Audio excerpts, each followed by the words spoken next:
Oi, gente, tudo bem? Espero que vocês estejam bem, espero que tenham tido um ótimo final de semana. Hoje nós vamos dar continuidade a esse conteúdo, vamos finalizar o capítulo 1, tá? E aí, a partir da semana que vem, a gente entra no capítulo 2, ok? Nessa parte, gente, eu deixei um vídeo pra vocês na semana passada para falar sobre como ficou o negro no Brasil depois que a escravidão foi abolida, certo? E aí hoje vou falar mais um pouquinho sobre isso e vou introduzir um outro tema que é, o movimento operário a partir da industrialização. Eles estão relacionados, por isso que eu não posso separar uma coisa da outra, tá bom? Então, gente, até então, né, até 1888, o escravo, ele era a principal mão de obra utilizada no Brasil, né? E a gente sabe que até então o Brasil, ele era ainda agrário, certo? Então, nos campos de cultivo, quais fossem eles, mas principalmente do café, que é o período que está vigorando nessa época que nós estamos falando, o negro escravizado era a principal mão de obra, certo? Mas aí a gente sabe, né, que a Inglaterra, principalmente, já vinha pressionando os países do mundo a colocarem fim na escravidão, né? Não porque eles eram homens muito bons, muito, né, humanos, nem nada disso, mas principalmente porque isso era mais vantajoso para a economia, principalmente para a indústria, tá? E aí a ideia era a seguinte: para o capitalismo, é importante que haja produção, mas que haja também um mercado consumidor, certo? O escravo, ele não tem poder de compra, porque ele não tem um salário. Então, ele é importante na produção, certo? Mas ele não cumpre o papel de ser um consumidor, porque ele não tem poder de compra, porque ele não tem salário. Então, a ideia da Inglaterra pressionar os países do mundo, e principalmente o Brasil, porque ele foi o último país da América a abolir a escravidão, é que o Brasil pudesse gerar um mercado consumidor. Mercado consumidor para o Brasil? Não, mercado consumidor para os ingleses, principalmente. Porque, né, a industrialização a gente sabe que ela começa na Inglaterra e a maioria dos produtos industrializados do mundo, embora muitos países já estivessem se industrializando, vinham da Inglaterra. Então a ideia era que o Brasil, né, criasse uma classe operária ou criasse uma mão de obra assalariada para que pudesse consumir os produtos ingleses. Então essa é a ideia central, tá? E aí, gente, a escravidão é abolida, isso deixa os proprietários de escravos, principalmente os cafeicultores, extremamente insatisfeitos, né?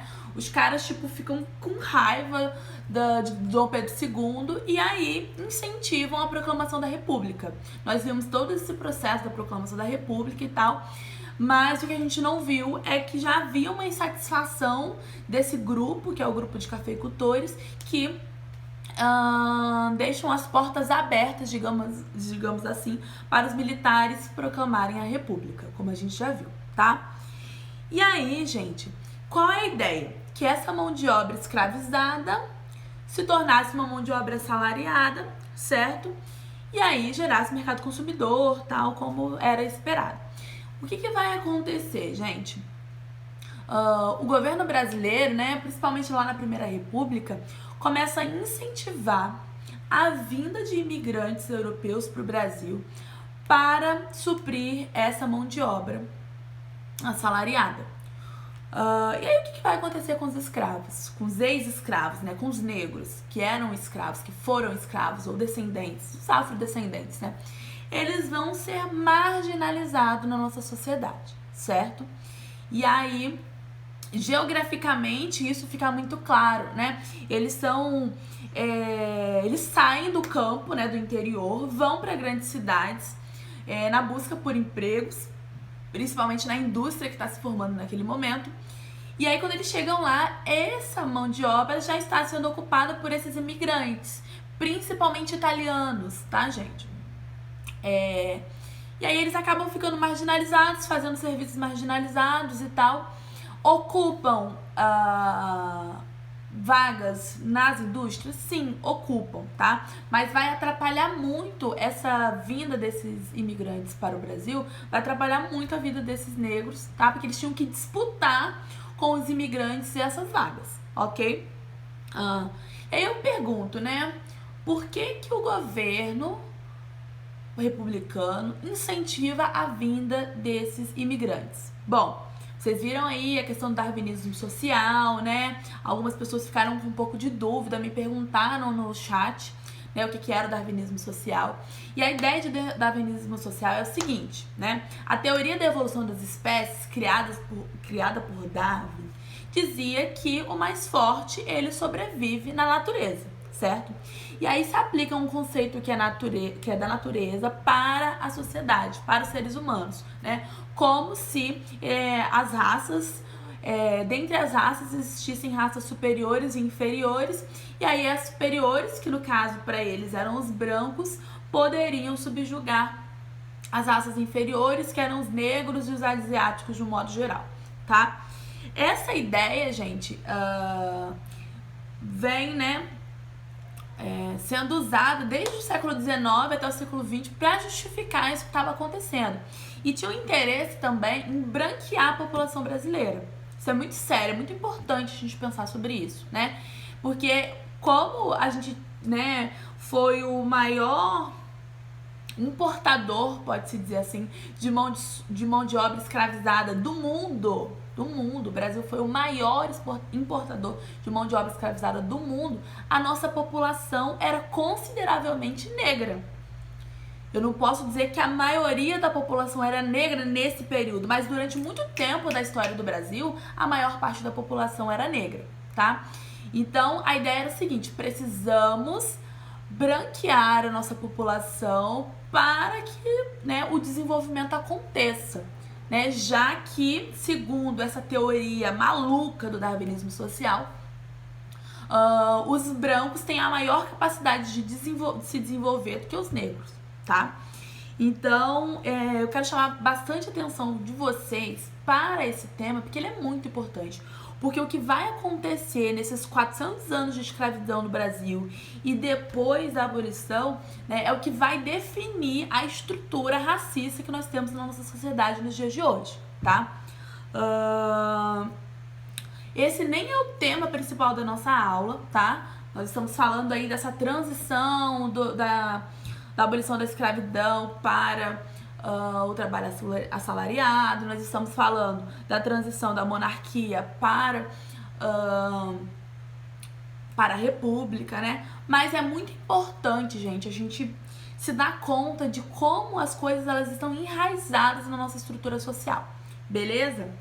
Então, né, como eu falei pra vocês, a Primeira República incentiva a vinda de imigrantes europeus para o Brasil, aí eu falei para vocês, principalmente os italianos, para que houvesse um branqueamento da população, né, com essa ideia de desenvolver a sociedade brasileira, tá? E esse desenvolvimento, ele não era só econômico, tá? Seria um desenvolvimento como sociedade mesmo, para se equiparar com os outros países do mundo. Tudo isso, gente, vai gerar no Brasil uma herança racista, né? E faz com que os afrodescendentes, eles tenham que se organizar em forma de luta por direitos até os dias de hoje, né? Então, essa identidade como homem negro no Brasil, ela foi necessária desde esse período para que houvesse essa luta por espaço mesmo nessa sociedade. Como eu disse para vocês, eles disputavam as vagas nas fábricas que iam crescendo, principalmente na cidade do Rio de Janeiro, de São Paulo, disputavam com esses imigrantes, né, para realmente ter um espaço na sociedade, o que foi muito difícil para eles. Qual era a ideia aí, né? O que seria correto de se fazer, né? É abolir a escravidão e criar políticas públicas para inserir esses ex-escravos na sociedade, para inserir no mercado de trabalho, para inserir, né, de forma justa essas pessoas, principalmente se a gente pensar que eles foram injustiçados durante 400 anos da nossa história, né? Mas não foi o que aconteceu. Bom, já falando um pouco sobre a industrialização, então a gente vê em um processo, principalmente, gente, nessa transição da monarquia para a república, nessa transição do século XIX para o século XX, vai se iniciar a industrialização do Brasil, tá?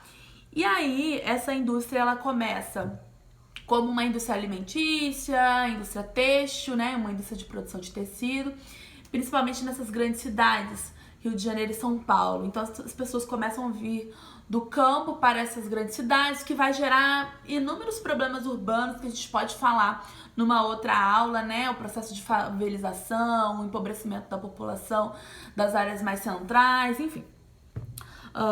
E aí, gente, que essas indústrias, né, recém-formadas, elas atraíam esses trabalhadores e as condições de trabalho, elas eram muito precárias, tá? A começar pela quantidade de horas que as pessoas trabalhavam. Elas trabalhavam cerca de 16 horas por dia, todos os dias da semana, não tinha nenhum dia de folga e também não tinha férias, nenhum tipo de férias, nenhum mês, uma semana, nada. Se você quisesse se afastar um tempo, né, para descansar, alguma coisa assim, você tiraria férias por conta própria, ou seja, você não seria remunerado durante esse tempo, tá? Além disso, não existia nenhum tipo de auxílio-doença, então se a pessoa ficasse doente, impossibilitada de trabalhar, ela ficaria sem receber nada, sem nenhum tipo de salário, e também não existia aposentadoria, então praticamente as pessoas trabalhavam até adoecer e morrer, ou envelhecer e morrer, tá? Os salários, eles eram muito baixos. E aí, na maioria das vezes, aquele trabalhador, ele não conseguia nem sustentar a si mesmo, quanto menos a família. E aí isso fazia com que, além, né, do pai de família, que na sociedade da época era mais comum, né, que ele trabalhasse, as mulheres também tinham que trabalhar, né, sem nenhum direitos também, como, por exemplo, licença maternidade, esse tipo de coisa. E as crianças também trabalhavam na fábrica. Só que essas mulheres e essas crianças, elas tinham um salário menor do que o homem adulto, ok? E além disso, sofriam inúmeros castigos, né? Castigos físicos mesmo. As crianças, elas sofriam castigos físicos caso fizesse algo de errado. As mulheres, além de serem castigadas fisicamente, né? Elas às vezes sofriam abusos sexuais, né? Eram estupradas pelos chefes ali da fábrica. Era uma condição horrível mesmo, né, que esses operários, eles viviam. Além, lógico, da insalubridade, né, o ambiente fabril, ele era muito sujo, muito nojento, não tinha luz, não tinha, digo assim, janelas, né, para circulação de ar, para entrada da luz do sol, esse tipo de coisa. Era muito úmido, sujo, eles conviviam em meio a ratos, baratas, esses tipos de coisa. Muito ruim mesmo. E aí, né, grupos, né, instituições operárias começam a se formar, né, para lutar por mais direitos, né, para lutar pelos direitos, que seriam, eu tenho até uma listinha aqui na página 29, acompanhem aí, gente.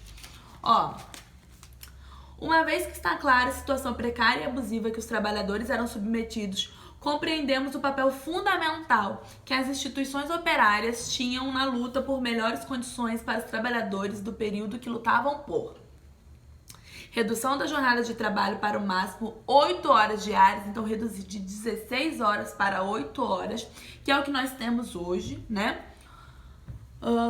Melhores remunerações, previdência social, que seria aí aquele valor que a gente paga, né, para a futura aposentadoria, e regulação do trabalho infantil e das mulheres, ok?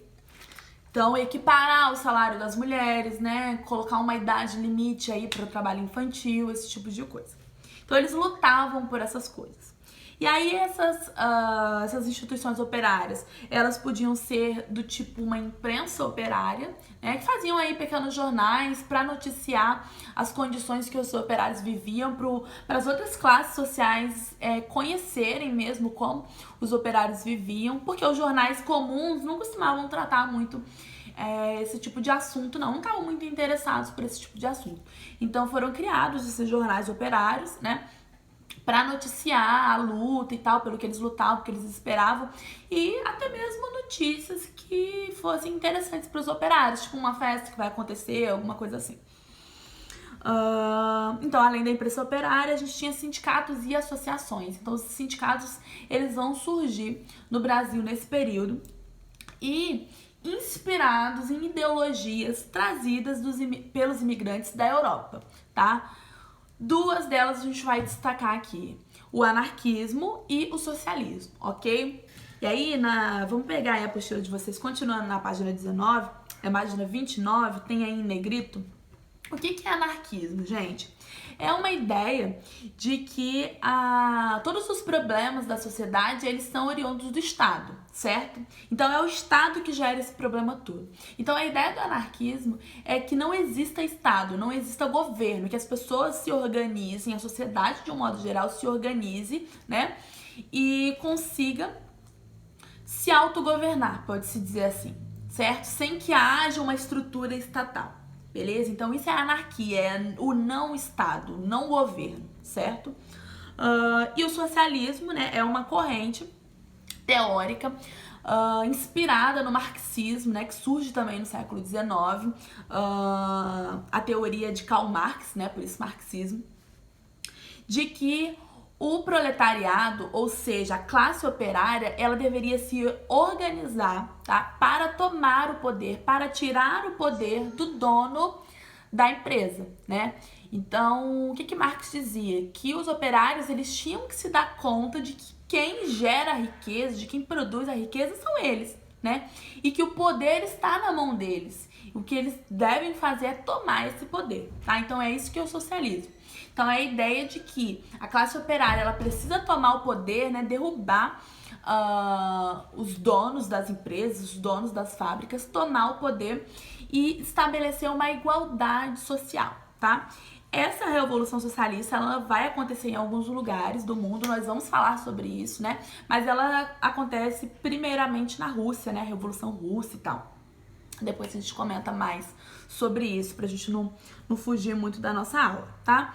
E aí, gente, o que a gente vê nessa população de operário? Uma exclusão social tamanha, né? Que embora eles sejam mal remunerados, esse tipo de coisa que a gente já viu toda, além disso, né, eles lutam por um lugar na sociedade. Então, embora eles conflituam entre si, então os imigrantes conflitando com os ex-escravizados e tal, eles conseguem se unir em prol, né, de uma inclusão na sociedade. Porque as outras classes sociais, elas viam os operários como ralé mesmo, assim, sabe? Achavam que eles não tinham nem direito, nenhum tipo de direito, nem direitos a ter direito, como se fosse assim, sabe? Então, eles se organizam, né, com várias lutas sociais. A apostila traz aqui uma situação, né, de uma grande greve que acontece na cidade de São Paulo em 1917, onde o proletariado se organiza e vai para as ruas e quebra tudo, e exigindo essas coisas que a gente já falou, né, um aumento de 35% de salário e tal, o fim do trabalho infantil, o fim da desigualdade salarial de homens e mulheres, a redução da carga horária, né, de trabalho, mas principalmente, gente, uma luta por igualdade social, tá? E aí, né, nós vamos chegar num momento da nossa história onde esses movimentos vão resultar na criação de leis trabalhistas, né? Quem é que vai fazer isso? Getúlio Vargas, certo? E a gente já viu no ano passado, quando nós estudamos a Era Vargas, que Getúlio Vargas não faz isso por bondade, né? Porque ele é um bom moço, um pai do povo, como ele foi visto na nossa história, né? Ele faz isso porque chegou no limite mesmo dessa classe operária que já estava quebrando tudo e fazendo greves sucessivas. Então ele cria as leis trabalhistas por conta disso, tá, gente? Mas isso é um tema para uma próxima aula, tá? Hoje nós vamos parar por aqui e eu quero que vocês reflitam bastante sobre como a desigualdade social, a desigualdade racial né, o racismo mesmo, ele está entranhado na nossa cultura, na nossa sociedade, por conta dessas coisas que aconteceram, né, desde o início da colonização, claro, o início da escravização, mas aqui na formação da nossa república, né? Esse mal, ele poderia ter começado a ser reparado aqui, a partir da abolição da escravidão e a partir da proclamação da república, mas não foi o que aconteceu, muito pelo contrário, né? Parece que o racismo, ele se fortalece a partir da abolição da escravidão, tá? E aí são problemas que a gente precisa pensar como nova geração, né?